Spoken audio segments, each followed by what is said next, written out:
Saludos hermanos y hermanas de todo el mundo.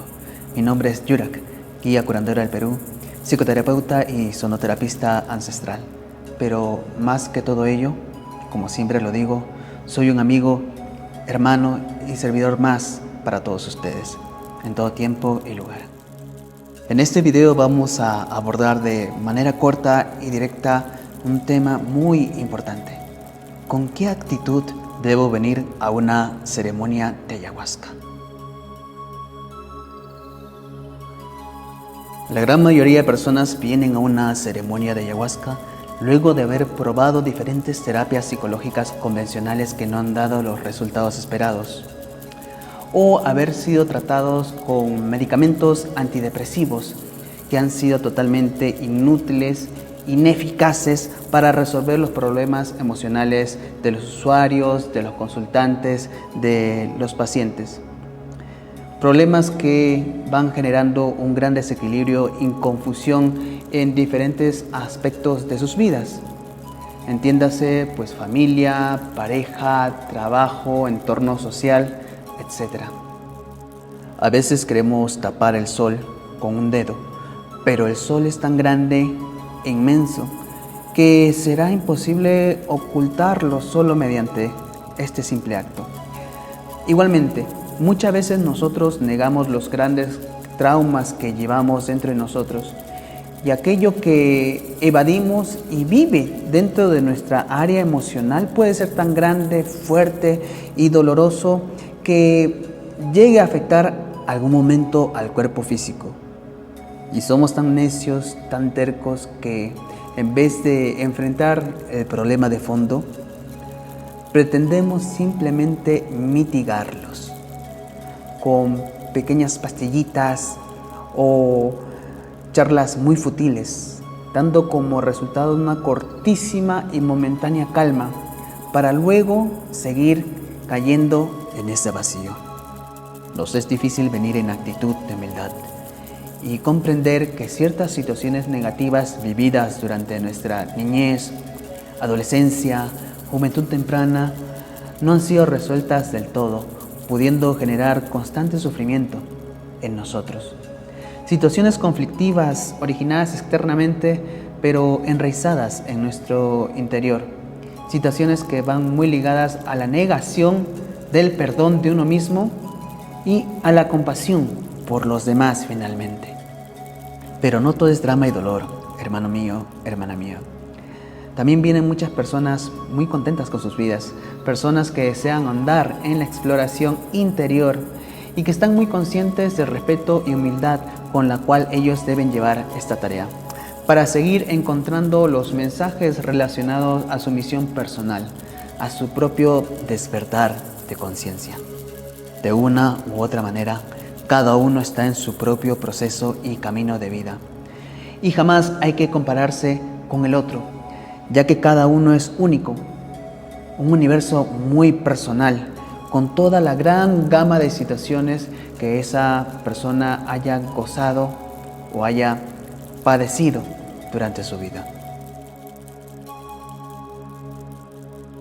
Habiendo comentado estos puntos, empezaré diciendo que nunca se está listo al 100% para ir a una toma de ayahuasca. Sin embargo, puedes tener la mayor información al respecto por parte de tus guías para ir con las herramientas adecuadas. Aquí mencionaré 2 puntos relacionados a la actitud con la cual debemos venir a una ceremonia de ayahuasca. Si vienes con voluntad, respeto, sin prejuicios, con intención de conocer y sentir al máximo tu potencial como dualidad humano, espíritu, aceptando la tarea y responsabilidad que ello conlleva, al conocer la belleza de tu ser interior, pero a la vez afrontando tus propios miedos que probablemente se manifestarán durante esta jornada, eres totalmente bienvenido, bienvenida a una ceremonia de ayahuasca. Pero si no quieres ver más allá de este ser físico que supuestamente la sociedad dice que somos, si no deseas hacer cambios en tu vida, si tienes prejuicios por prácticas terapéuticas ancestrales, si no deseas enfrentar tus miedos y deseas permanecer en tu área de confort, no tomes ayahuasca, porque muy probablemente no te va a gustar lo que vas a ver. Las cosas en realidad suceden cuando estamos fuera de nuestra área de confort, cuando nos aperturamos a este tipo de experiencias y no cuando las evadimos, escapamos de ellas o las bloqueamos. En las grandes confrontaciones están los grandes despertares.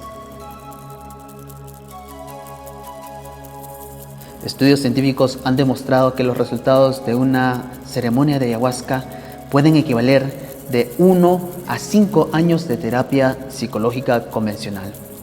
Obviamente hablamos de una ceremonia de ayahuasca bien explicada, bien guiada, bien dirigida y bien integrada, porque al final de una sesión de ayahuasca, nosotros quienes estamos enfrente de una ceremonia de este tipo, decimos que lo más importante es cómo integramos los mensajes de nuestra sesión a nuestra vida cotidiana. ¿Cómo haremos que esos mensajes sean perennes? ¿Y cómo los aplicaremos para que den los resultados que nosotros esperamos? Todo ello finalmente para ser mejores seres espirituales teniendo esta experiencia humana. Hermano, hermana, aquí venimos a rendirnos ante nosotros mismos y más que conocernos, a sentirnos nuevamente, a no dejarnos dominar por este despotismo racional existente en nuestra sociedad, sino entregarnos al sentir puro de nuestra más profunda esencia y que ambos, lo tangible y lo intangible, caminen de la mano, se den un abrazo y finalmente se reconcilien y hagan las paces. Ambas energías en dualidad, en complementariedad, en total unidad. Allí, créeme, está tu medicina. Allí está tu verdadera sanación. Como dijo Sócrates, conócete a ti mismo. Pero como yo les diría a todos ustedes, siéntanse a ustedes mismos, conéctense con ustedes mismos. Muchas gracias por visualizar este video y espero que pueda serles de muchísima ayuda. Gracias.